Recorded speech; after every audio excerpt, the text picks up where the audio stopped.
الحمد لله نحمده ونستعينه ونستغفره ونؤمن به ونتوكل عليه ونعوذ بالله من شرور أنفسنا ومن سيئات أعمالنا من يهده الله فلا مضل له ومن يضلله فلا هادي له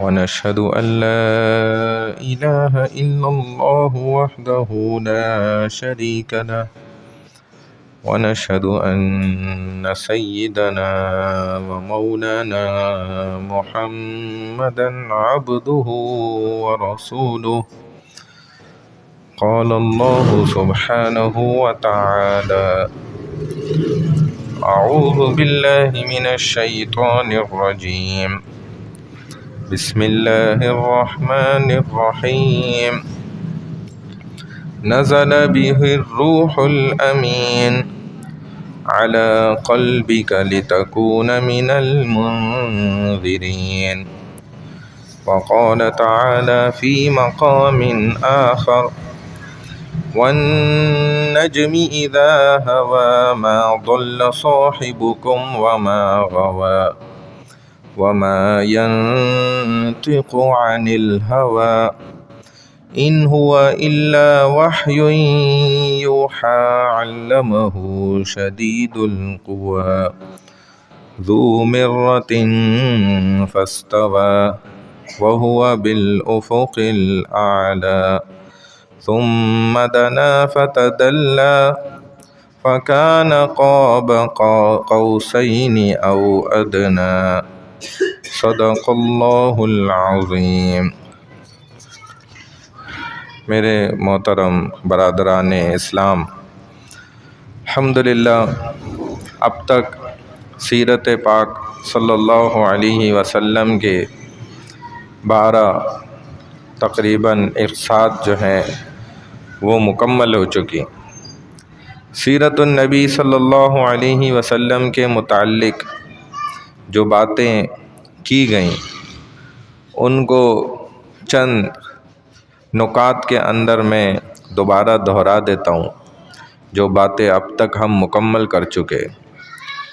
پہلی بات، جزیرہ عرب کے جو سارے حالات تھے حضور صلی اللہ علیہ وسلم کی ولادت سے پہلے، پھر حضور صلی اللہ علیہ وسلم کی ولادت سے قبل کے پہلے کے جو مبشرات تھے، خوشخبریاں تھیں، پھر تیسرے نمبر پہ حضور صلی اللہ علیہ وسلم کی ولادت با سعادت، پھر وقت ولادت کے جو حالات پیش آئے، پھر رضاعت کے جو معاملات پیش آئے، پھر شباب حضور صلی اللہ علیہ وسلم کی جوانی کے حالات، پھر تجارت شام کا سفر، ادھورا اور نامکمل اور مکمل سفر، حضرت خدیجۃ الکبریٰ رضی اللہ تعالی عنہا سے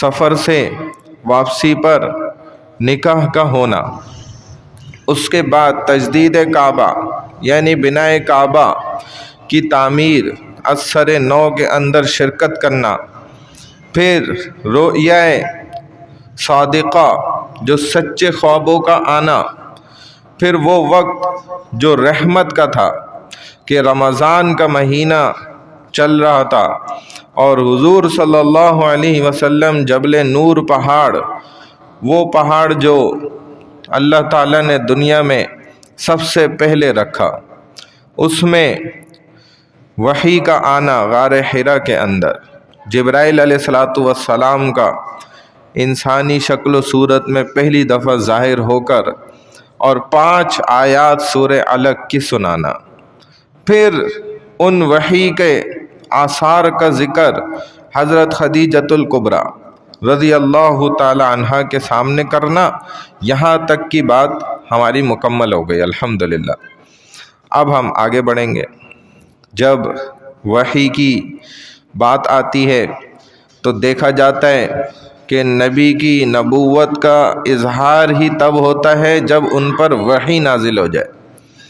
جب تک وحی نازل نہیں ہوتی تو انسانوں کے درمیان وہ عام انسانوں کی طرح زندگی گزار رہے ہوتے ہیں، لیکن ان کی صفات با کمال ہوتی ہیں، ان کی عادات با کمال ہوتی ہیں، ان کے فضائل با کمال ہوتے ہیں، وہ عام انسانوں کے مقابلے میں بالکل الگ تھلگ ان کی عادات اور اخلاق ہوا کرتے ہیں۔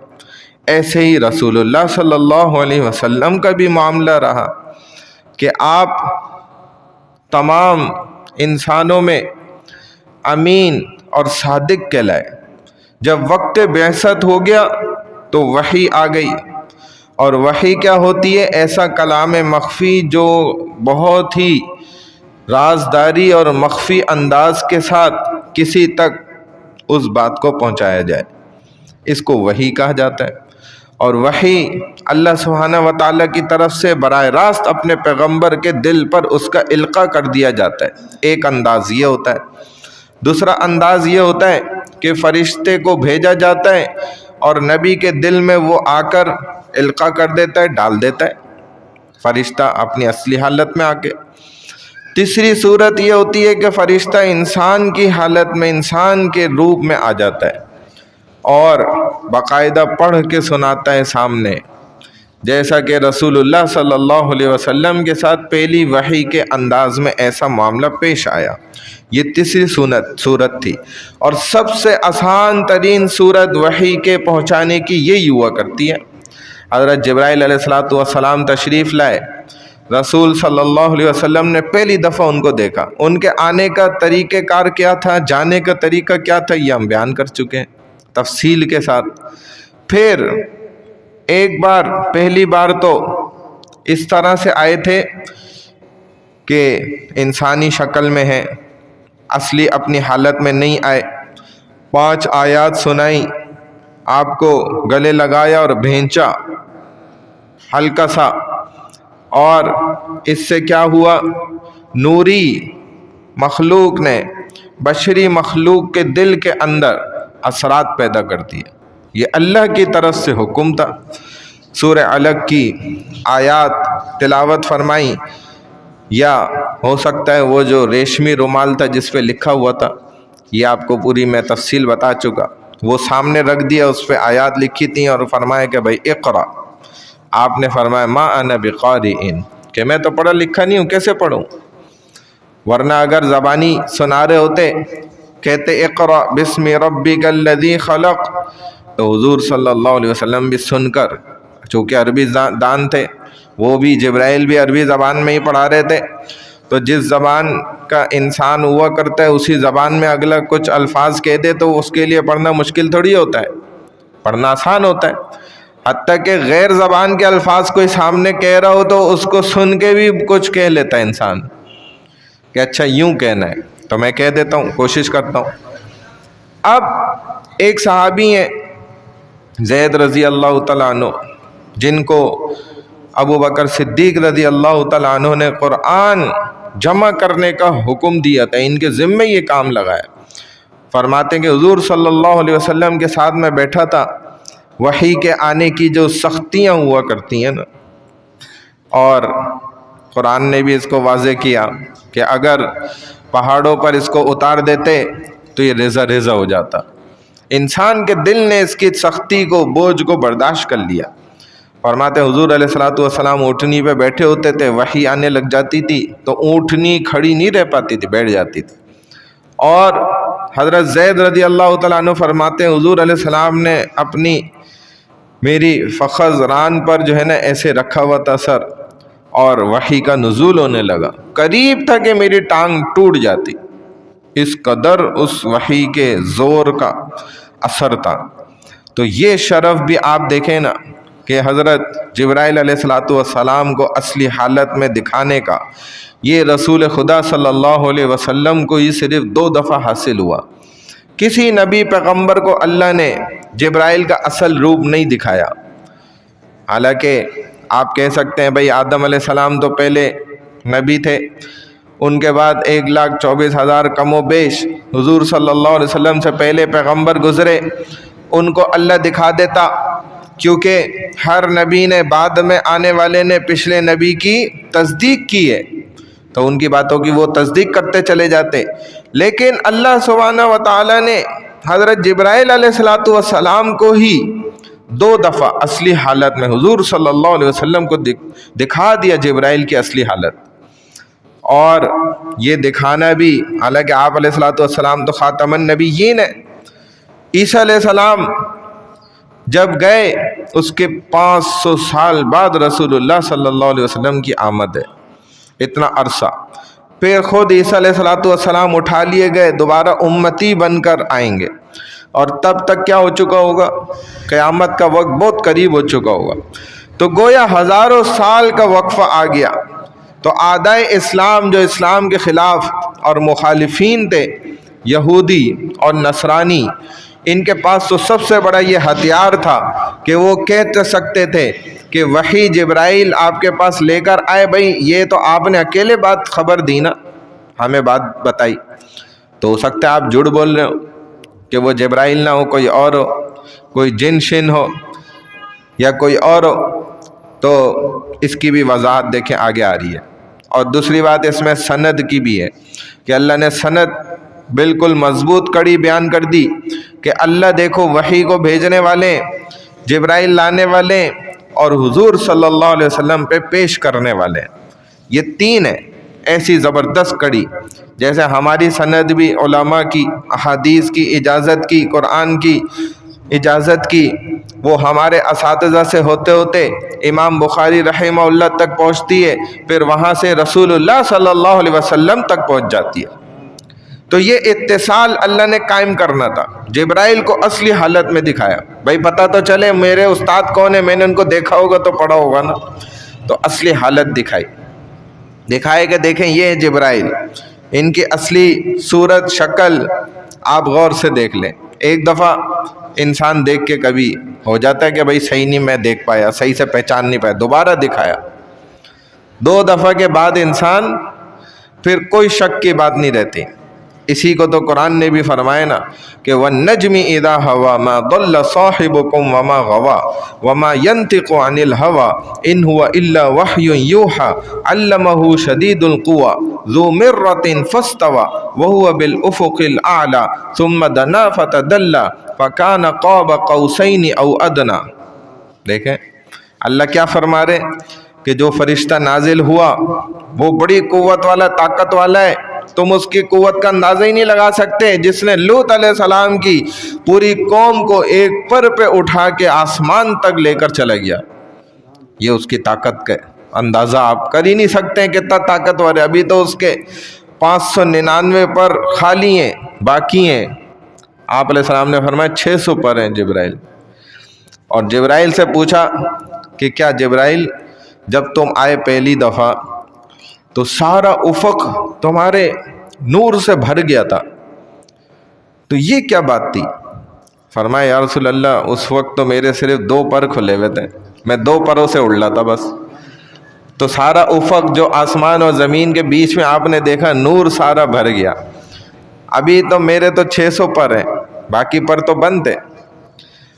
تو نبی علیہ السلام نے پوچھا جبرائیل کیا تم سے بھی بڑے بڑے فرشتے موجود ہیں زیادہ پروں والے؟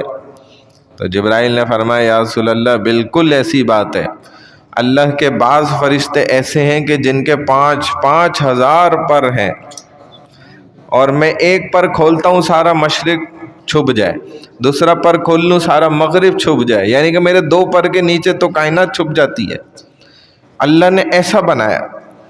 تو ان جبرائیل کو اللہ نے اصلی حالت میں روح زمین پر دکھا دیا، پھر دوسری دفعہ اصلی حالت میں سدرۃ المنتہا پر دکھا دیا۔ دشمنان اسلام نے اعتراض کیا کوئی جن ہوگا، ہم کیسے مان لیں؟ تو پہلے اس اعتراض کا جواب یہ کہ جن کیا اتنی اچھی باتیں لے کے آتے ہیں؟ جن تو شیاطین میں سے ہیں، وہ شیطانی باتیں کرتے ہیں۔ شیطان کبھی روحانی باتیں کرتا ہے؟ شیطان کبھی بیٹھ کے اللہ اللہ اللہ تسبیح پڑھے گا، سجدے کرے گا اللہ کو؟ نہیں کرے گا۔ تو جن کیا کرتے ہیں؟ شیطانی باتیں لے کر آتے ہیں. یہ اسلام کے خلاف اعتراض کرنے والوں نے باتیں کی. تو ہم نے جواب دیا بھائی جن کبھی بھی پاکیزہ کلام، ایسا کلام جس سے لوگ ہدایت حاصل کر لیں اور جنت میں چلے جائیں، ایسا کلام کبھی کوئی جن نہیں لا سکتا. اور دوسری بات یہ ہے کہ جنات تو اس وقت اس قدر پریشانی میں تھے کہ خود ایک عورت کا واقعہ میں نے سنایا تھا کہ جس پر جن عاشق تھا اور یہ اس کی معشوقہ تھی، اور وہ پرندے کی کبھی شکل میں کبھی کسی اور شکل میں آتا تھا. ایک دفعہ پرندے کی شکل میں آ کے سامنے درخت پہ بیٹھ گیا. اس عورت نے دیکھ لیا، پہچان لیا کہ یہ وہی جن ہے جو مجھ پہ عاشق ہے. تو اس کو کہا بھائی آؤ نا گھر میں، چکر لگاؤ نا، رہو نا ہمارے ساتھ. کہنے لگا تم کیا بات کرتی ہو؟ تمہیں پتہ نہیں ہے ایک نبی کی بعثت ہو چکی ہے، ایک نبی کا زمانہ شروع ہو گیا. تجھے تو ہمارے حالات کا پتہ ہی نہیں ہے. ہمارا تو سارا نظام زندگی درم برم ہو گیا ہے، اور اس نبی کی شریعت میں تو زنا کرنا حرام ہے. تو کیا باتیں کرتی ہے؟ ایک اور کاہن کا ایسا ہی واقعہ تھا. اس نے بھی جنات سے جب پوچھا کہ بھائی آج کل خبریں نہیں لا رہے، کیا مسئلہ ہو گیا؟ تم تو بڑی خبریں لا کے دیتے تھے آسمانوں کی، ہم لوگوں کو بتاتے تھے اور فخر کرتے تھے، اور لوگ ہمارے اوپر اعتماد کرتے تھے، ہماری سچی خبریں ہوتی تھی. کہنے لگے تم جانتے ہی نہیں ہو، ہمارے تو گھروں کے سارے نظام درم برم ہو گئے، کھانے ہی نہیں پک رہے، ہماری تو سونے کی جگہیں چارپائیاں الٹ پلٹ ہو گئیں.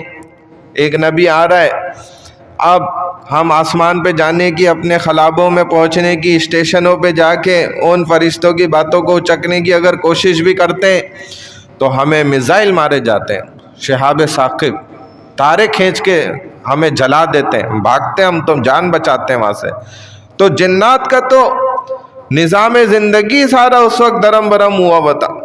وہ کیا باتیں لے کے خود آتے، وہ تو اپنی جان بچا کے بھاگ رہے تھے. جنات کا حال تو ایسا بدتر ہوا ہوا تھا اس وقت. تو اس نبی صلی اللہ علیہ وسلم کی شریعت میں آپ غور کریں تو کوئی شبہات نہیں ہے. معترضین نے لیکن شبہات پیدا کرنے کی کوشش کی. تو ایک ہوتا ہے نظر انصاف سے نہ کسی بات کا دیکھنا، اور ایک ہوتا ہے شبہات کا پیدا کر دینا. شبہات اور شکوک کا پیدا کرنا بڑا آسان کام ہے، لیکن نظر انصاف کے ساتھ دیکھ کر ہر مسئلے کو سیدھا کر لینا یہ کمال کی بات ہوتی ہے. تو انسان کو یہ دیکھنا چاہیے. خود حضور صلی اللہ علیہ وسلم فرماتے ہیں، آپ دیکھیں غور کریں کہ ما انا بقارین، میں پڑھا لکھا نہیں ہوں، اور پھر پڑھے لکھوں سے زیادہ بہترین کلام پاک پیش کر دیتے ہیں. تو یہی تو آپ دیکھیں معتذرین بس اس ایک بات پہ تھوڑا سا غور کر لینا تو سدھر جائیں، اعتراض کرنے سے باز آ جائیں. حضرت خدیجۃ الکبریٰ رضی اللہ تعالی عنہ حضور صلی اللہ علیہ وسلم پر جب وحی آئی، حالت بڑی سخت تھی آپ پر، تو آپ کو پھر وہ ورقہ بن نوفل کے پاس لے گئیں. انہوں نے فرمایا مبارک ہو خدیجہ، آپ تو ایک نبی کی بیوی ہیں. یہ تو بڑی خوشخبری والی بات ہے. یہ تو وہی فرشتہ ہے جبرائیل جو موسیٰ علیہ السلام پہ اترتا تھا، ان کے پاس آتا تھا. کچھ لوگ اس وقت بھی توحید کا پرچار کرنے والے تھے، اگرچہ وہ پوری تفصیل نہیں جانتے ہوتے تھے. ان میں ورقہ بن نوفل بھی تھے، اور عمر بن نوفیل بھی اس میں داخل تھے. قص بن الکیس یہ ایک آدمی تھا، یہ بڑا طبیب تھا، حکیم تھا، یہ بھی ان میں شامل تھے. تو یہ نصرانی تھے ایک طرح سے، لیکن مذہب ٹھیک تھا، بتوں کو نہیں مانا کرتے تھے، بتوں کو نہیں پوچھتے تھے. اب دوسری وحی آئی تقریباً 5 سے 6 مہینے کے عرصے کے بعد. حضور صلی اللہ علیہ وسلم حضرت خدیجۃ الکبریٰ رضی اللہ تعالیٰ عنہ کے گھر میں تشریف فرمائے، لیٹے میں، چادر اوڑھی ہوئی ہے، اوڑھنی کے اندر ہے، اور فرشتہ آ جاتا ہے، آیات سناتا ہے، یا ایھا المدثر قم فانذر وربک فکبر وثیابک فطہر والرجز فہجر. کہ ارے او اوڑھنی میں، کپڑے میں لپٹے ہوئے، بس اب اڑ جاؤ، اب کھڑے ہو جاؤ. تو اللہ نے کیا کمال کا حسن کے ساتھ بات فرمائی کہ جس انداز میں محبوب موجود ہے اسی انداز کو ذکر کر دیا. یہ عشق کا بہترین انداز ہوتا ہے۔ تو اللہ نے اسی حالت میں خطاب فرماتے ہوئے فرمایا کہ جس حالت میں وہ اس وقت موجود تھے کہ اب تو جو ہے نا آپ کو آرام نہیں کرنا چاہیے، اب سونے کا وقت نہیں ہے، اب تو آپ کا مشن اسٹارٹ ہو گیا۔ قم فانذر، اے ہمارے مدنی اب آپ کھڑے ہو جائیں۔ یعنی کیا مقصد تھا؟ اب دین کی محنت کے لیے، تبلیغ کے واسطے اب آپ اپنی کمر کس لیں، اب آپ سے ہم بہت اونچا کام لینے والے ہیں۔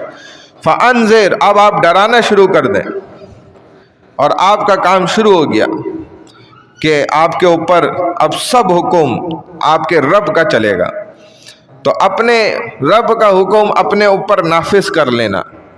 جیسے آپ دیکھتے ہیں نا، کوئی بچہ گھر میں شرارت کرتا ہے تو دوسرا اس کو کیا بولتا ہے کہ بھائی زیادہ شرارتیں نہیں کرو، تمہیں نہیں پتہ ابا گھر پہ، بڑا گھر پہ، بڑا جو ہے نا وہ گھر پہ، تمہیں نہیں پتہ بڑا بھائی گھر میں، تم چیخو پکار کر رہے ہو، شرارتیں کر رہے ہو، تمہیں نہیں پتہ بڑا بھائی گھر میں موجود ہے۔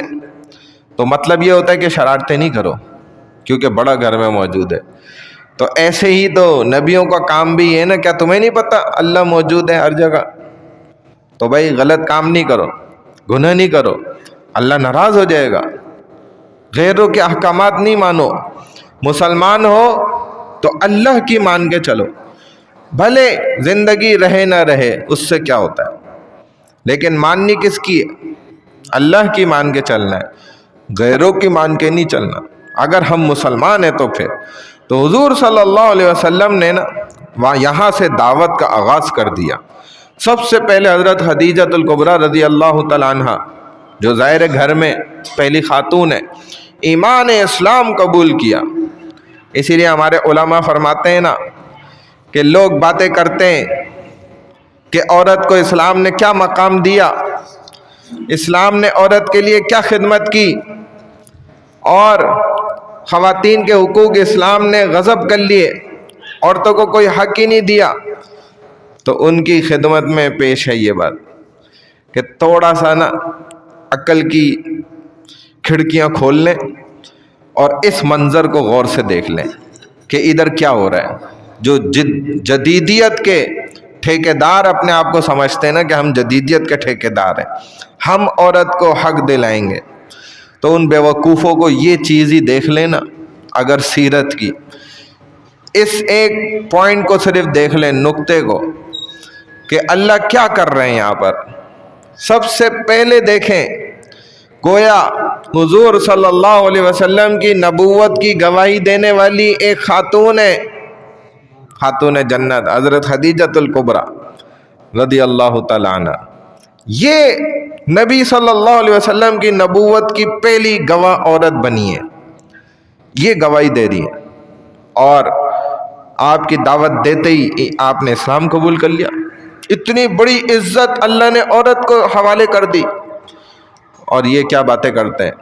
حضرت عمر اتنا بڑا قافلہ لے کر گزر رہے تھے، ایک عورت نے بس آواز لگائی اور سارا قافلہ روک دیا، اس کی بات جا کے سننے لگ گئے۔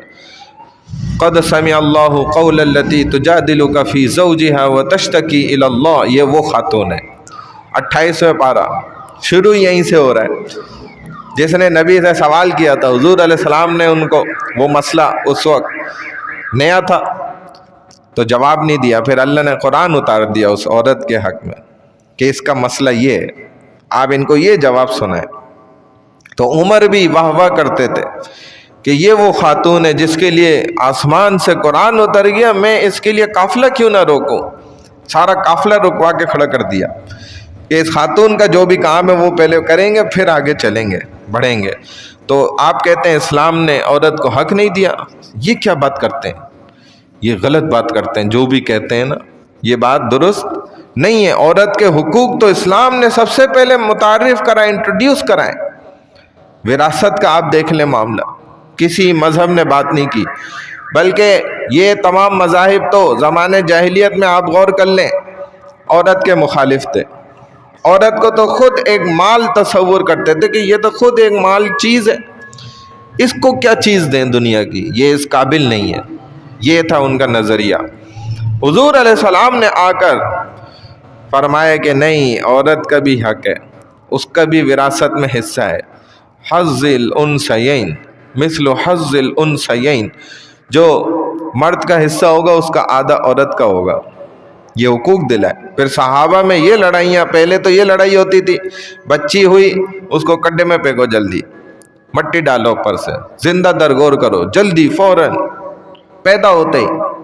جس نے چھپا کے بچی بڑی کر لی، جیسے پتہ چلا بھلے 6 سال کی ہو گئی، 7 سال کی، 10 سال کی، فوراً گڈھے میں ڈالا اور مٹی ڈالی اور اس کو قتل کر دیا. یہ ہوتا تھا. بِأَيِّ ذَنبٍ قُتِلَتْ، کس جرم میں تم نے اس کو قتل کیا. یہ کرتے تھے. جب حضور نے ان کی فضائل سنائے تو پھر صحابہ میں یہ لڑائیاں ہوتی تھی کہ میں اچھی پرورش کر لوں، میں اس سے آگے بڑھ جاؤں، میں فلانے سے آگے بڑھ جاؤں. اٹھا اٹھا کے چوم رہے. نبی علیہ السلام نے جب بوسہ لیا بچی کا تو حیران، یا رسول اللہ یہ آپ کیا کر رہے ہیں؟ اور میں کیا کر رہا ہوں، یہ ثواب کا کام ہے. اور پھر آپ نے فضائل سنانا شروع کیا. آپ کو اندازہ تھا نا کہ یہ عرب لوگ اس چیز میں بہت پیچھے ہیں اور اس کو برا سمجھتے ہیں. بچی کی پیدائش کو ہی وہ نحوست سمجھتے تھے، کیونکہ ہوشیار اور چالاکی میں زیادہ غلط آگے نکل گئے تھے. کہتے تھے لڑکی ٹوٹل لاسٹ ہے، ٹوٹل لاس، مکمل نقصان ہے لڑکی کا پیدا ہو جانا. کس طرح کہ لڑکی پیدا ہوئی، اب اس پہ انویسٹمنٹ کرتے جاؤ، پیسہ خرچ کرتے جاؤ، پالتے جاؤ، بڑی ہو گئی اور ایک دم فل لاس دے کے، نقصان دے کے، الٹا اس کو ساتھ میں نا جہیز اور پتہ نہیں کیا کیا دینا پڑے گا، تو ہمارا تو سارا نقصان ہے دنیا کا. پھر یہ چلی جائے گی، پورا نقصان ہو گیا. یہ وہ بزنس ہے جس میں کمپلیٹلی نقصان ہے اور انسان اپنے ہاتھوں سے کر رہا ہے. یہ ان کی سوچ تھی. اور جب لڑکا پیدا ہو گیا، اوے واہ واہ، یہ تو بزنس شروع ہوا ہے. اب اس لڑکے پہ تھوڑا سا ہم نے انویسٹمنٹ کرنی ہے، پھر یہ ہمیں پروفٹ ہی پروفٹ دے گا. اب یہ نہیں سوچتے تھے بیوقوف، کل کو وہ بھی تو شادی کر کے لڑکی کہیں سے لاؤ گے نا. کہتے تھے فائدہ ہوگا ہمارا، لائیں گے تو. بھائی تو لڑکی ہوگی تو لاؤ گے نا. تم جیسے مارتے ہو تو اگلا بھی مارے گا، تو کیسے لڑکی بچے گی؟ پھر لوگوں نے کہا یہ نسل چلی کیسے، جب سب یہی کام کرتے تھے، بچیاں مار دیتے تھے. کہتے اس وقت بھی بھلے لوگ، اچھے لوگ تھے جو عقل رکھتے تھے. تو وہ کیا کرتے تھے، انہوں نے ان سے علیحدہ ہو کے نا الگ کہیں زمین پہ اپنی نا آبادیاں بنائی. اور انہوں نے کہا یہ غلط کرتے ہیں. وہ سیانے لوگ تھے، سمجھدار. وہ جانتے تھے کہ اگر یہ ان کے ساتھ مل کے سبھی بچیاں مارتے رہیں گے تو پھر نسل کیسے چلے گی آگے، ختم ہو جائے گا معاملہ. کہتے ان عقل مندوں کی وجہ سے نسل چلتی رہی. پھر وہ اپنی بچیوں کو پالتے تھے، زندہ رکھتے تھے، بچی کی پیدائش پہ ناراض یا وہ نہیں ہوتے تھے. اس طرح کہتے ہیں نسل آگے بڑھی اور چلی. تو حضرت زید رضی اللہ تعالیٰ عنہ بھی اسی گھر میں رہتے تھے جن کو حضرت خدیجہ نے خریدا تھا. یہ غلام تھے. پھر حضور صلی اللہ علیہ وسلم سے جب نکاح ہو گیا تو آپ کی خدمت میں دے دیا تھا، وقف کر دیا تھا کہ بس آپ رسول صلی اللہ علیہ وسلم کی خدمت کرتے رہے. تو یہ بھی گھر میں رہتے تھے بچوں میں. اب یہ غلام تھے تو غلام میں دیکھا جائے یہ اسلام پہلے انہوں نے قبول کیا، تو گھر والوں میں اسلام ظاہر ہے پہلے پیش کیا جاتا ہے، وہ پہلے قبول کرتے ہیں. ایسے ہی حضرت علی رضی اللہ تعالیٰ عنہ بھی یہیں رہتے تھے حضور صلی اللہ علیہ وسلم کی کفالت میں، اور انہوں نے بھی اسلام قبول کیا. بچوں میں اسلام انہوں نے پہلے قبول کیا. جن کو حضور صلی اللہ علیہ وسلم ابی طالب سے مانگ کر لائے تھے کہ آپ کے اولاد زیادہ ہیں اور آپ اتنے خرچے اٹھا نہیں سکتے، لہذا آپ علی کو مجھے دے دیں. تو کفالت اور ان کی تربیت میں حضرت علی تھے. تو حضرت علی کا جو ہے یہ لقب تھا، آپ جانتے ہیں، کرم اللہ وجہہ، کرم اللہ وجہہ، اللہ آپ کے چہرے پر برکت ڈالے. کیونکہ آپ کا چہرہ ایسا تھا کہ جس نے کفر کی حالت میں بھی کبھی کسی بت کو سجدہ نہیں کیا تھا. اسی لیے کہا گیا کہ کرم اللہ وجہہ. کفر کے زمانے میں بھی کبھی آپ نے، جبکہ کفر اس وقت عام تھا، اس کے باوجود بھی آپ نے کبھی کسی بت کے سامنے نہیں جھکے. تو حضور صلی اللہ علیہ وسلم نے بھی، آپ غور کریں، کبھی کسی بت کے سامنے جھکنا تو دور کی بات، بلکہ آپ کے سامنے جب ایک مرتبہ قائن نے وہ قسم اٹھائی تھی، آپ کو دی تھی، اقسم باللات والعزی، جس کا واقعہ ہم پہلے سنا چکے ہیں کہ آپ کو اس لات اور عزیٰ جو بتوں کے سب سے بڑے بت ہیں، سب سے بڑے خدا ہیں، ان کی قسم ہے کہ آپ نے جو میں پوچھوں گا سچ بتانا ہے۔ تو حضور علیہ السلام اسی وقت غصے سے آپ نے فرما دیا تھا کہ یہ ان کا تو دوبارہ نام بھی مت لینا میرے سامنے، ان بتوں کے تو میں سخت خلاف ہوں، لہذا تمہیں مجھ سے اگر پوچھنا ہے تو اللہ کی قسم دو۔ اقسم باللہ، تو اس نے قائن نے پھر اللہ کی قسم دی۔ تب رسول صلی اللہ علیہ وسلم نے جو سچ تھا وہ بتاتے رہے۔ تو آپ نے اس وقت بڑے برہم انداز میں کہہ دیا تھا مجھے تو ان سے نفرت ہے، ان کو تو میں ختم کرنے آیا ہوں، بتوں کو۔ تو حضرت علی رضی اللہ تعالیٰ عنہ کو جب اسلام پیش کیا آپ نے بھی قبول کیا۔ اب حضور صلی اللہ علیہ وسلم کی بیٹیاں حضرت سیدہ آپ جانتے ہیں رقیہ، ام کلثوم، زینب اور فاطمہ رضی اللہ تعالی عنہن، یہ 4 بیٹی ہیں۔ اب یہ چاروں کی چاروں، بعض لوگ اعتراضات کرنے والے، ان کو بھی تو ہم نہیں چھوڑیں گے نا، ان کی بھی بات آپ کو حقیقت بتاتے ہوئے جائیں گے کہ حضور صلی اللہ علیہ وسلم کے متعلق انہوں نے کہا کہ آپ کی صرف ایک بیٹی ہے اور باقی بیٹیوں کا انکار کیا۔ اور یہ انکار کرتے کیوں ہیں، اصل وجہ میں آپ کو آج بتا دیتا ہوں۔ صرف زینب کو متعلق کہتے ہیں کہ یہ حضور کی بیٹی ہیں، باقی کوئی حضور کی بیٹی نہیں ہے۔ اس کی وجہ کیا تھی؟ اس کی وجہ یہ ہے، جو یہ اقرار کیوں نہیں کر رہے ہوتے، کہ 2 بیٹیاں تو حضور صلی اللہ علیہ وسلم کی حضرت عثمان ذو النورین کے نکاح میں گئی ہیں، اگر ان بیٹیوں کا بھی اقرار کر لیں گے تو حضرت عثمان کو بھی ماننا پڑے گا، ان کو تو ماننا نہیں ہے۔ نہ ماننے کے لیے بیٹیوں کا انکار کر دو، ورنہ داماد کو بھی ماننا پڑ جاتا ہے نا نہیں سمجھے بات، وہ داماد ہو گئے نا پھر۔ تو حقیقت یہ ہے کہ بیٹیوں کے بارے میں پوچھنا کس سے چاہیے؟ باپ سے۔ پوچھنا کس سے چاہیے؟ ماں سے۔ پوچھنا کس سے چاہیے؟ چچا سے۔ یہ کس سے پوچھتے ہیں؟ آج کے 1400 سال کے بعد والے مولوی سے۔ نہیں سمجھ آئے؟ بے وقوفی ہے نا، غلط بات ہے نا۔ بھائی حضور سے پوچھو نا تو وہ بتائیں گے، خدیجہ سے پوچھو نا رضی اللہ تعالیٰ عنہ، اور جو آپ کے چچا ہیں ان سے پوچھیں نا تو وہ بتا دیں گے سچ کیا ہے۔ تو 4 بیٹیاں بھی ان کو اسلام پیش کیا، سب نے قبول کر لیا۔ اب ظاہر ہے یہ تو وہ تھے نا جو سب گھر کے تھے، ان کو جن کو دعوت دیتے گئے یہیں سے آغاز ہوا اور وہ دعوت کو قبول کرتے چلے گئے۔ تو سب سے پہلے اب جب گھر سے باہر نکلے اور ابو بکر کو آپ نے اسلام پیش کیا، فوراً ابو بکر نے کلمہ پڑھ لیا، اسلمت و آمنت اشہد ان لا الہ الا اللہ و اشہد ان محمد رسول اللہ۔ یا رسول اللہ میں تو مانتا ہوں آپ کی بات، میں آپ کو اللہ کا نبی مانتا ہوں، اللہ کو ایک مانتا ہوں۔ فوراً کلمہ پڑھا۔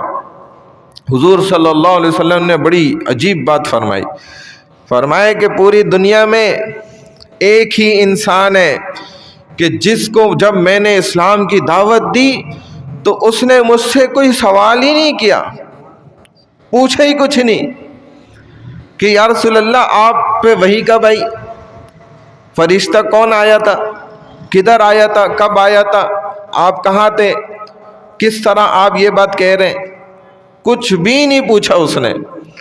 اور میری دعوت دیتے ہی فوراً اس نے کلمہ پڑھ لیا، اشہد ان لا الہ الا اللہ، کوئی سوال ہی مجھ سے نہیں کہا، قبیل تو اس نے کہا میں تو آپ کی بات مانتا ہوں۔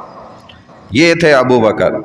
اس لیے تو حضور صلی اللہ علیہ وسلم فرماتے تھے نا، مجھے اللہ کی قسم ہے، اللہ کی قسم ہے کہ اگر ایک ترازو کے پلڑے کے اندر ساری انسانیت مسلمانوں کے ایمان کو رکھ دیا جائے اور دوسرے ترازو کے پلڑے کے اندر صرف ابو بکر کے ایمان کو رکھ دیا جائے تو خدا کی قسم یہ بات ہے کہ ابو بکر کی ایمان کا پلڑا جھک جائے گا۔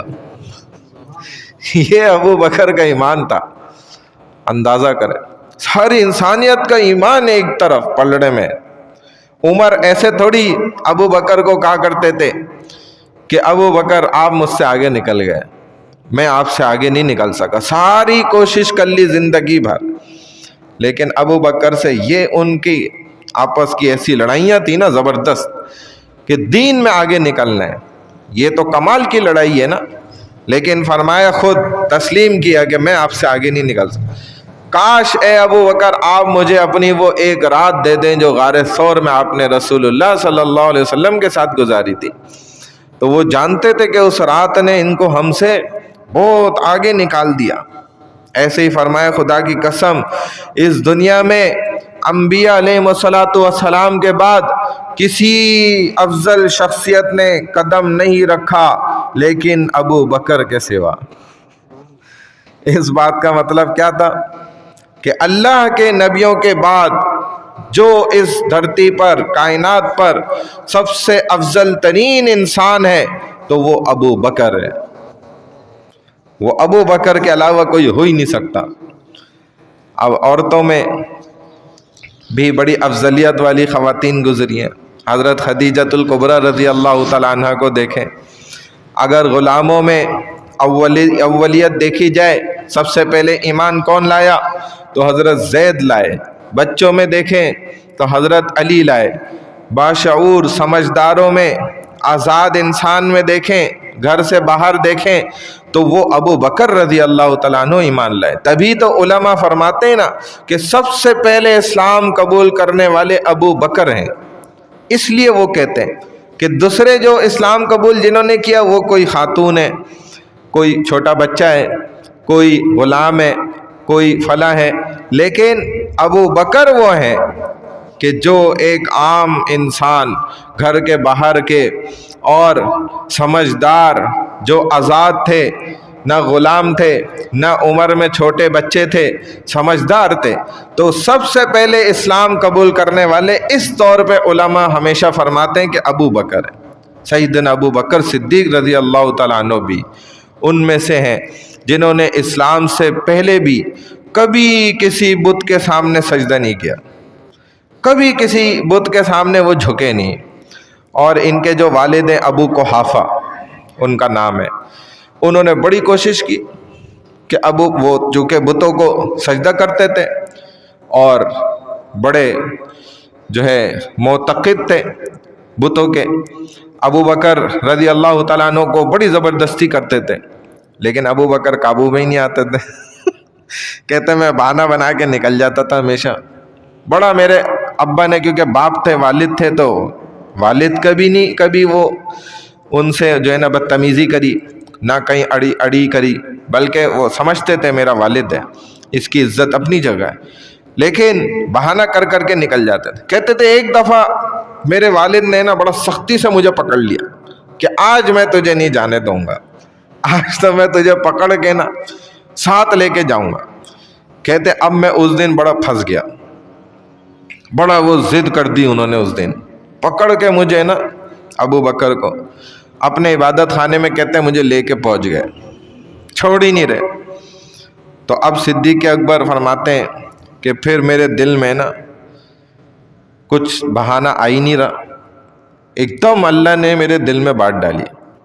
جب وہاں بت خانے میں پہنچ گئے نا تو میں نے کہا ابا جان آپ ایسا کریں، آپ جائیں اپنی عبادت کریں، اور میں آج علیحدہ یہاں بیٹھ کے نا مراقبہ کرتا ہوں، سوچتا ہوں اس مسئلے پر نا، بڑا غور کرتا ہوں، اور اکیلا میں آج ان کی عبادت کرتا ہوں، میں فیصلہ کرتا ہوں کہ مجھے کیا کرنا چاہیے۔ تو ابا خوش ہو گئے، یہ تو اچھی بات کری اس نے، کم از کم ہمارے پازیٹیو وے میں بات کری ہے، تو اچھا اس کو اکیلے چھوڑ دو۔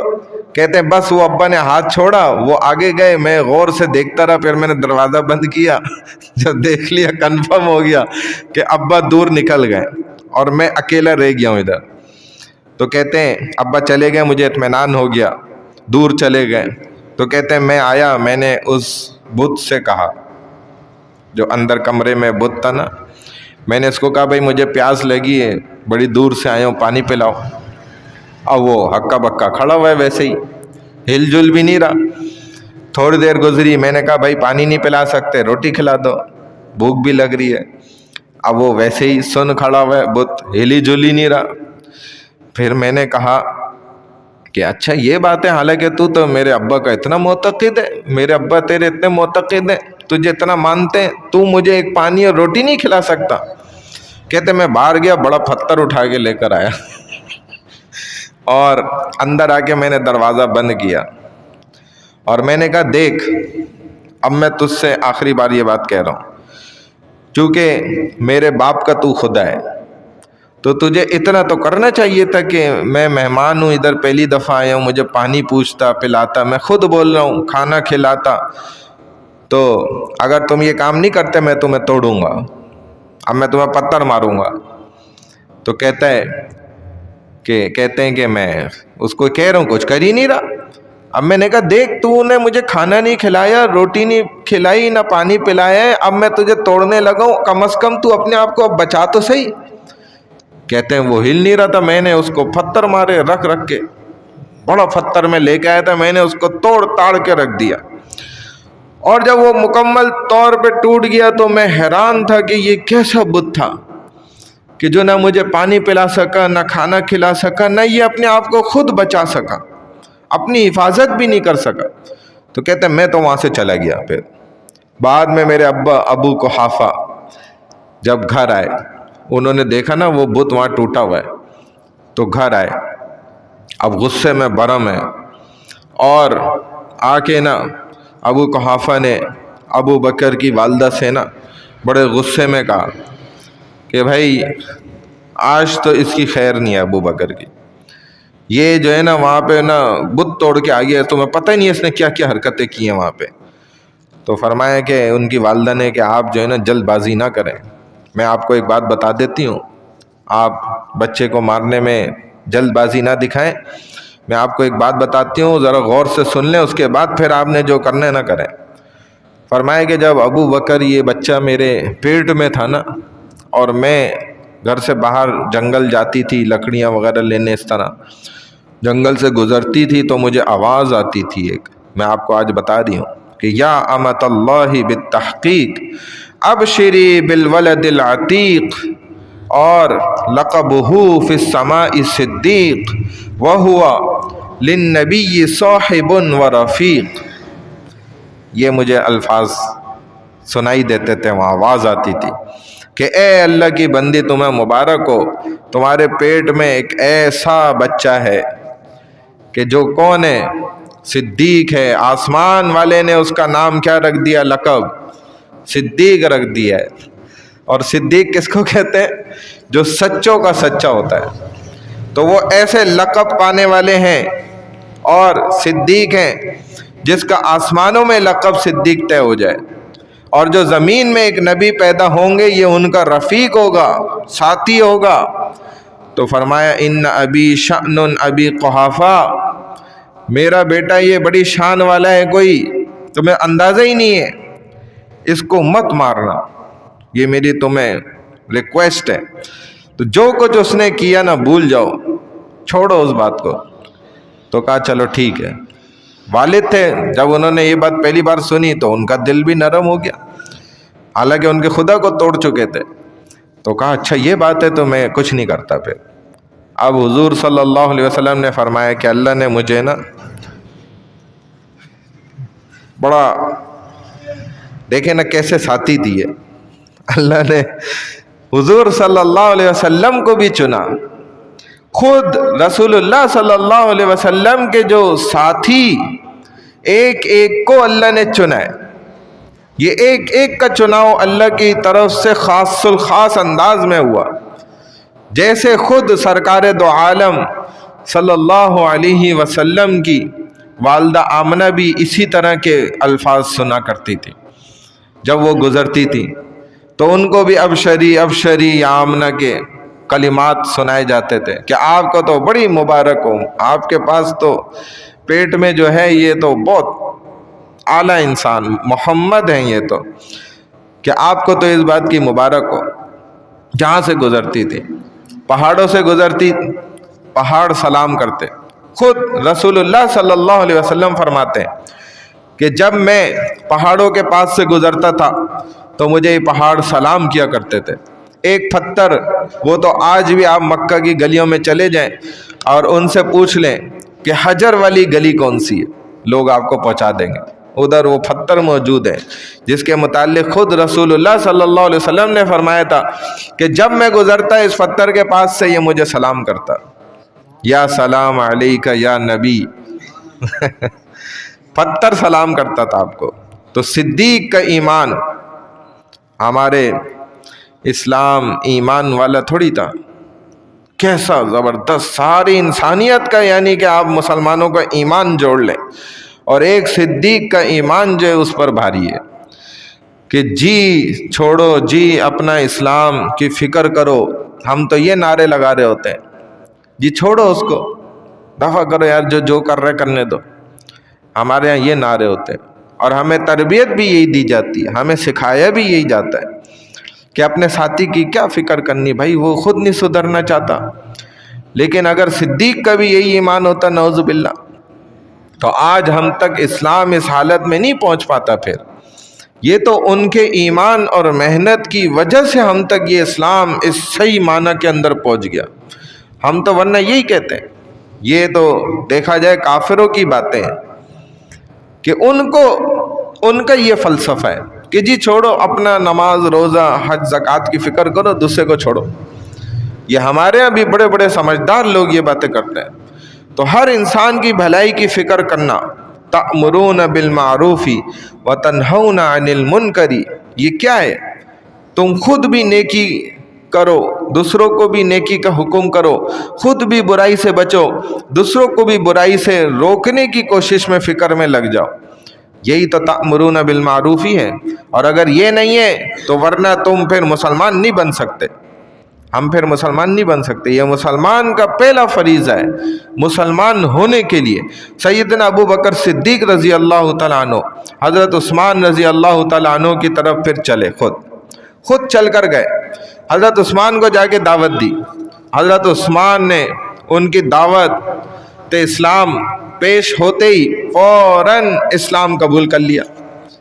یہ تھے عثمان بھی کہ ابو بکر دعوت دے رہے ہیں، حضرت سعد بن وقاص رضی اللہ تعالیٰ عنہ کے پاس آئے، انہوں نے بھی اسلام قبول کیا. پھر عبد الرحمن بن عوف کے پاس آئے، وہ بھی مسلمان ہو گئے. پھر حضرت طلحہ رضی اللہ تعالیٰ عنہ کے پاس آئے، انہوں نے بھی اسلام قبول کیا. یعنی ابو بکر صدیق رضی اللہ تعالیٰ عنہ کے ہاتھ پر اب دیکھیں لوگ اسلام قبول کر رہے ہیں. تو حضور نے ایسا تیار کیا. حضور صلی اللہ علیہ وسلم نے اللہ کے حکم کے مطابق پھر اللہ نے جب کہہ دیا کہ قم فانذر وربک فکبر، اب اپنے رب کی طرف سے آپ جو ایمان لے آئے نا ان کو خوشخبریاں سنائیں، اور جو ایمان نہیں لا رہے اسلام قبول نہیں کر رہے ان کو ڈرانا شروع کر دیں. اب ایک دن صبح رسول اللہ صلی اللہ علیہ وسلم جبل ابی قیس پر چڑھ گئے. اور یہ پہاڑی وہ تھی کہ عربوں کے ہاں دستور تھا کہ جب کوئی اہم اعلان کرنا ہوتا تھا نا، بہت ایمرجنسی میں، تو کوئی مائک شائک تو ہوتے نہیں تھے، لاؤڈ اسپیکر تو ہوتے نہیں تھے، تو اس پہاڑی پہ چڑھ جاتے تھے اور زور سے چلا کرنا آواز لگائے کرتے تھے عربی کے اندر کہ یا صباحا 3 دفعہ. حضور صلی اللہ علیہ وسلم اس پہاڑی پہ چڑھ گئے صبح اور آپ نے زور سے آواز لگائی 3 دفعہ، کہا یا صباحا، چلائے. اب 40 سال آپ ان لوگوں میں گزارے تھے، آپ نے اب تک کبھی بھی آپ پہاڑی پہ نہیں چڑھے تھے اور آپ نے ایسے ایمرجنسی کی کوئی آواز نہیں لگائی تھی کہ بھئی بہت ضروری بات کرنی ہے اور سب جمع ہو جاؤ. ایسا کبھی آپ نے نہیں کیا تھا. اب جب ان عربوں نے دیکھا، نکل آئے گھروں میں سے کہ بھئی یہ کون اعلان کر رہا ہے، اور جب پتہ چلا کہ یہ تو محمد کر رہے ہیں تو ہر قبیلے کے لوگ دوڑے چلے آئے، جمع ہو گئے سارے پہاڑی کے ارد گرد. اب حضور صلی اللہ علیہ وسلم، محمد صلی اللہ علیہ وسلم ان کو فرمانے لگے، کہنے لگے مکہ والوں، سرداروں قریش کے سارے، اگر میں تمہیں یہ بات کہوں کہ اس پہاڑی کے پیچھے ہی، جبل ابی قیس کے پیچھے ہی ایک بہت بڑا لشکر اس وقت موجود ہے جو تم پر فوراً حملہ آور ہونا چاہتا ہے، تو کیا تم میری بات اس خبر کو مانو گے؟ تو سب نے کہا بھائی بالکل مانیں گے. آپ اگر ایسا کہیں گے تو ہم بالکل آپ کی بات مانیں گے. اور اس کی وجہ کیا ہے کہ آپ کی زندگی ہمارے درمیان جو 40 سال کا عرصہ گزرا ہے، ہم نے آپ سے کبھی ایک بار جھوٹ نہیں سنا، ہم نے کبھی ایک بار آپ سے خیانت نہیں دیکھی، ہم نے کبھی ایک بار آپ کی زبان سے کوئی گالی نہیں سنی. ہم نے تو آپ سے خیر ہی خیر سنا، خیر ہی خیر دیکھا، بھلائی ہی بھلائی دیکھی، آپ تو سچے ہیں اور عادل ہیں، آپ کی خبر کبھی جھوٹی ہو ہی نہیں سکتی، ہم اس بات کو نہیں مان سکتے کہ آپ جھوٹ بول دیں گے۔ حضور صلی اللہ علیہ وسلم نے جب یہ دیکھا تو فرمایا کہ اچھا پھر سنو، میں تمہیں ایک کلمہ سکھاتا ہوں، اگر دیکھو تم نے یہ مان لی نا میری بات، عرب کے لوگوں، تو تم صرف پھر عرب پر حکومت نہیں کرو گے بلکہ عجم بھی تمہارے غلام بن جائیں گے۔ اب یہ سارے بڑے بڑے سردار بھی موجود تھے ادھر قبائل کے، اور ان کی تو چاہت ہی یہ ہوتی تھی، سردار کا تو سرداری کی سب سے بڑی بات یہی ہوتی تھی کہ وہ حکم چلانا چاہتا ہوتا تھا۔ جب انہوں نے سنا یہ بات کہ ہماری سرداری اور ہماری حکومت یہ عجموں تک پہ ہمارا ڈنکا چلے گا، یہ محمد یہ کہہ رہے ہیں کہ ہمیں ایک کلمہ سکھائیں گے، ہم سیکھ لیں گے تو ہماری سرداری صرف یہ عربوں میں نہیں بلکہ عجموں تک میں پھیل جائے گی، وہ بھی ہمارے نیچے آ جائیں گے، تو یہ تو سب ایک دم ان میں شوق پیدا ہو گیا کہ یہ تو بڑا زبردست ہو جائے گا، اور انہوں نے کبھی جھوٹ پہلے بولا ہی نہیں ہے، یہ تو سچوں کے سچے، تو ایک دم سب پکار اٹھے کہ علمنا یا محمد، اے محمد ہمیں جلدی جلدی بتائیں، یعنی کہ اپنی بات میں نا تیزی لائیں، ہم تو فوراً یہ بات سننا چاہتے ہیں کہ آپ ہمیں ایسی بات سکھا دیں، ایسا کلمہ، یہ سمجھ رہے ہوں گے کوئی جادو منتر ہوگا، کوئی بات ایسی ہوگی کہ بس یہ محمد واقعی ہمیں سکھا بھی سکتے ہیں، تو بڑے سچے انسان ہیں، اب کہتے ہیں جلدی ہمیں بتلائیں، ہم تو ماننے کے لیے تیار ہیں، کیونکہ سرداروں کی تو سرداری ہی یہی اسی کا شوق تھا ان کے اندر سب سے زیادہ، کہ ہم تو اور زیادہ جو ہے نا ہماری سرداری بڑھ جائے، اتنی بڑی سرداری کہ عجم بھی ہمارے قیادت مان لے، تو کہا دیر کس بات کی ہے، جلدی بتائیں نا، تو حضور صلی اللہ علیہ وسلم نے فرمایا قولوا لا الہ الا اللہ تفلحون، کہ ارے لوگو، اگر مکہ والو، اے قریش کے سردارو، تم اللہ کو صرف مان لو، سب غیر اللہ کو چھوڑ دو تو تم کامیاب ہو جاؤ گے۔ جیسے یہ دعوت دی تو ایک دم اس قدر گرم ہو گئے، غصے میں اور طیش میں آنے لگ گئے کہ آپ کے حقیقی چچا ابو لہب، یہ اس کا لقب تھا، اور جس کا اصلی نام تھا ابو العزا، جو لات و عزا قرآن میں بھی آئے نا، بڑا بتوں کا سردار، تو اس پہ اس کا نام تھا۔ ابو لہب تو کنیت تھی، کیونکہ بہت خوبصورت آدمی تھا، اس کے رخسار لال ٹماٹر انگاروں کی طرح جو ہے نا چمکتے تھے۔ اس نے بدبخت نے، یہ وہ بدبخت ہے کہ جس نے سب سے پہلے رسول اللہ صلی اللہ علیہ وسلم کی ذات میں گستاخی کی ہے، اور کہا کہ تباً لکا ھذا جمعتنا، نعوذ باللہ، اللہ آپ کے ہاتھ توڑ دے، ہلاکت ہو آپ کی، آپ نے اسی لیے ہمیں یہاں پر بلایا، سب کو اکٹھا کیا۔ تو یہ عربوں کا ایک محاورہ تھا کہ آپ کے ہاتھ ٹوٹ جائیں، نعوذ باللہ، آپ ہلاکت ہو جائے آپ کی، نعوذ باللہ، تو آپ نے سب کو تکلیف دی۔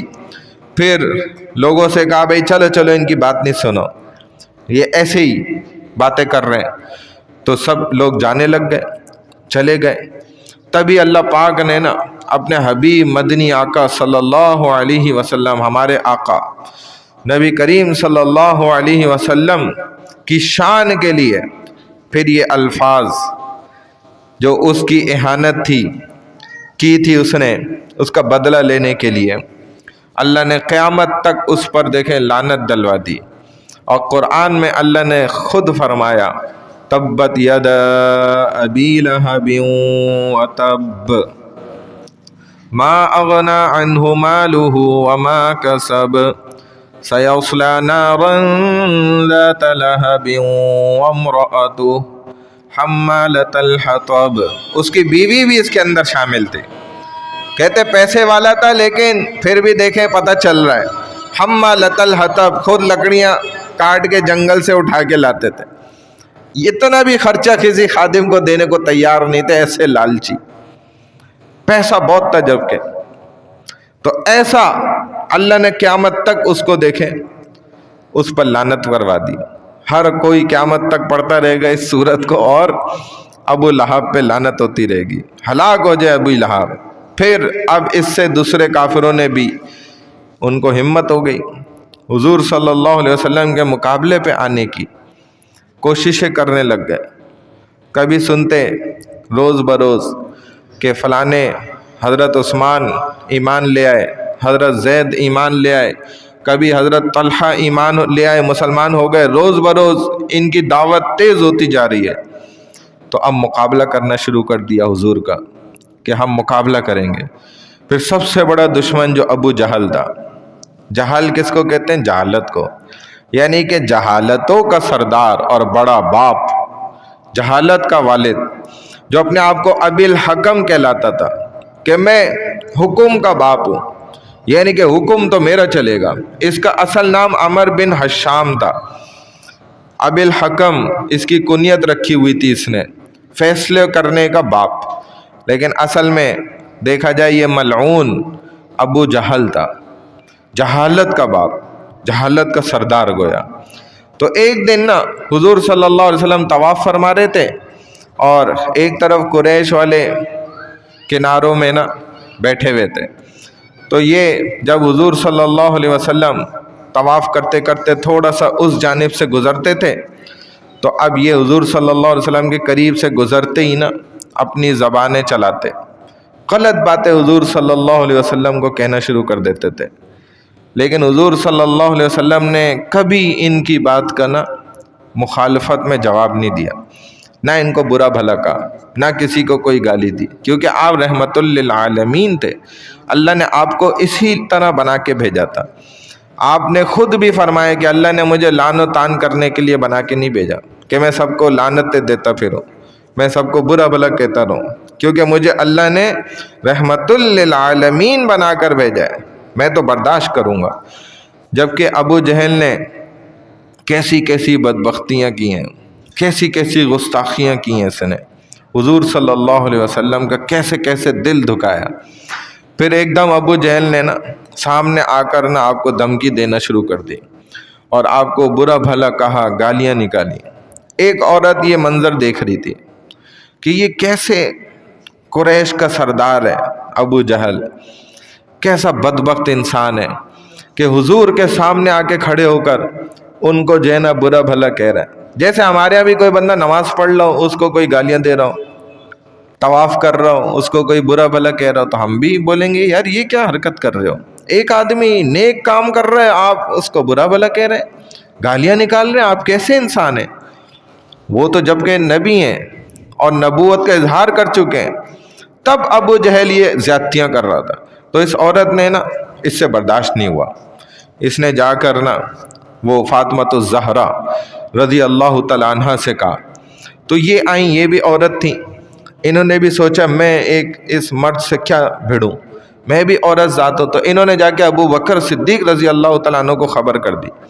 ابو بکر رضی اللہ تعالیٰ عنہ دوڑے آ گئے، کافروں اور حضور صلی اللہ علیہ وسلم کے درمیان دیوار بن کے کھڑے ہو گئے، اور بعض روایات میں آیا ہے کہ انہوں نے ابو بکر رضی اللہ تعالیٰ عنہ کو بھی مارا اور حضور صلی اللہ علیہ وسلم پر بھی حملہ کیا، لیکن بعض حضرات فرماتے ہیں کہ ایسا اس موقع پر نہیں ہوا، یہاں پر صرف زبانی کلامی مکالمہ ہوا تھا، معاملہ ہوا تھا۔ اب اس عورت نے نا سن تو لیا تھا کہ ابو جہل حضور صلی اللہ علیہ وسلم کو کیسی کیسی باتیں کہہ رہے تھے، کیونکہ ابو جہل بہت گستاخیاں کرنے والا انسان تھا۔ یہ عورت دوڑی ہوئی گئی، حضرت حمزہ رضی اللہ تعالیٰ عنہ جو حضور صلی اللہ علیہ وسلم کے چچا ہیں، ان کو دیکھ کر نا تلاش کیا، پتہ چلا کہ وہ جنگل کی طرف شکار کرنے گئے میں وہیں سے لوٹ رہے تھے۔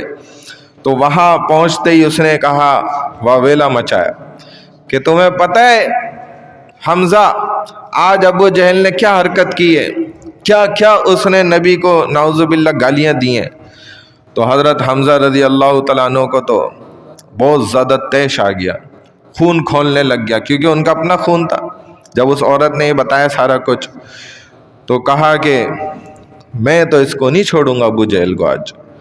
اور کہتے ہیں حضور صلی اللہ علیہ وسلم اس وقت جب وہ ان کو گالیاں دے رہا تھا صبر کر رہے تھے، کچھ نہیں کہا۔ تو کہتے ہیں حضرت حمزہ یہ کھولتے خون کے ساتھ نا وہاں سے شکار ہاتھ میں تب پھینکا، تلوار ہاتھ میں تھی نکال لی میان سے، اور لے کر نا دوڑتے ہوئے گئے۔ پوچھا ابو جہل کدھر ہے؟ لوگوں نے بتایا دارالندوہ میں بیٹھا ہوا ہے۔ دارالندوہ یہ سرداروں کا بڑا مقام تھا، ادھر سارے سردار جمع تھے۔ وہیں دوڑتے ہوئے پہنچے اور آتے ہی تلوار الٹی کر کے نا اس کے سر پہ زور سے دے کے ماری، اور اس کا خون کا فوارہ چھوٹ گیا، خون نکلنے لگ گیا۔ سارے سردار موجود تھے ان کے سامنے، اور للکار کر کہا کہ خبردار آئندہ تو نے اگر محمد صلی اللہ علیہ وسلم کو گالی دی، اللہ کے نبی کے خلاف تو نے کوئی بھی گستاخی کی، زبان چلائی تو تیری زبان میں کھینچ لوں گا۔ پھر فرمانے لگے کہ تجھے پتہ نہیں ہے کہ ابھی ان کا چچا جو ہے وہ زندہ ہے، تو نے کیسے ان کو برا بھلا کہا، آئندہ میں تیری زبان کھینچ لوں گا۔ اور یہ تلوار الٹی ماری، خون بہنے لگ گیا۔ دارالندوہ میں بیٹھے ہوئے تھے۔ اب اس ابو جہل کا جو قبیلہ تھا بنو مخزوم تھا۔ اب بنو مخزوم والوں کو جب پتہ چلا تلواریں نکالنی، دوڑتے ہوئے آ گئے۔ قریش قبیلے کی شاخوں میں ایک بنو مخزوم قبیلہ، اسی کا قبیلہ تھا ابو جہل کا۔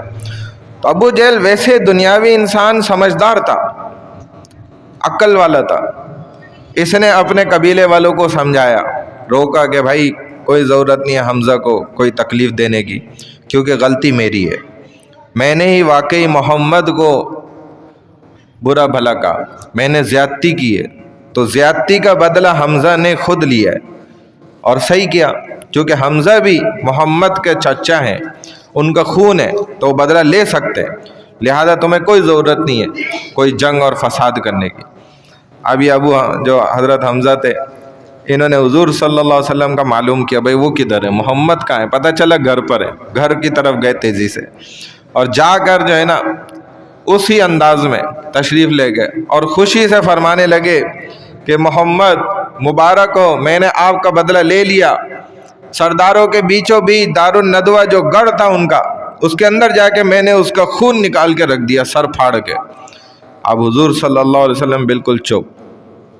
تو حضرت حمزہ کہنے لگے محمد میں اتنا بڑا کام کر کے آ گیا، آپ کا بدلہ لے لیا، میں نے اتنی بڑی لڑائی لے لی بنو مخزوم والوں سے آپ کے لیے، اور آپ بالکل بھی کوئی خوش نہیں ہو رہے، کوئی جواب نہیں دے رہے۔ حضور صلی اللہ علیہ وسلم نے فرمایا حمزہ مجھے تو خوشی تب ہوگی جب آپ کہیں گے لا الہ الا اللہ، جب آپ یہ کہیں گے نا مجھے تو تب خوشی ہوگی۔ یہ تو آپ نے میری ذات کا دفاع کیا، میرے دین کا دفاع تھوڑی کیا۔ یہ تو عربوں کا قاعدہ ہے، قانون ہے کہ قبیلے والے بندے کا ساتھ دیتے ہیں، یہ تو آپ نے خون کا ساتھ دیا، اس میں کیا ایسی بڑی بات ہے؟ یہ تو معمولی سی بات ہے، بڑی معمولی بات ہے۔ اگر آپ دین کا دفاع کریں نا تو یہ بات اصل ہے، یہ کہلائے گا کہ آپ نے پھر کچھ کیا۔ قبیلے والوں کی مدد کرتے رہتے ہیں۔ ایک دم حمزہ کو کہتے ہیں اللہ نے دل میں بات ڈال دی اور کہہ دیا وشہدہ وقال یا رسول اللہ اشہد ان لا الہ الا اللہ واشہد ان محمد رسول اللہ۔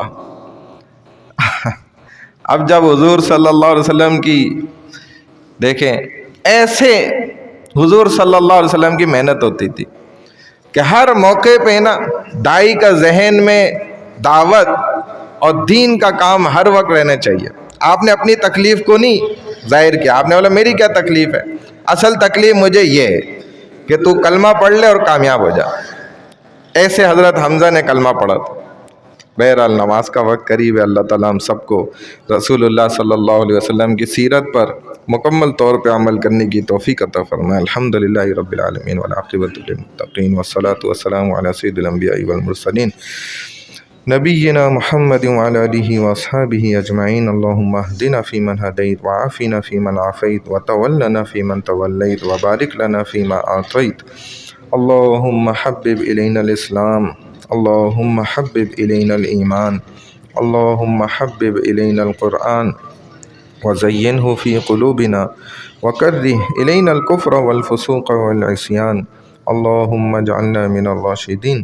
سبحان اللہ وبحمدہ، سبحانک اللہم وبحمدک، نشہد ان لا الہ الا انت، نستغفرک ونتوب الیک۔ برحمتک یا ارحم الراحمین۔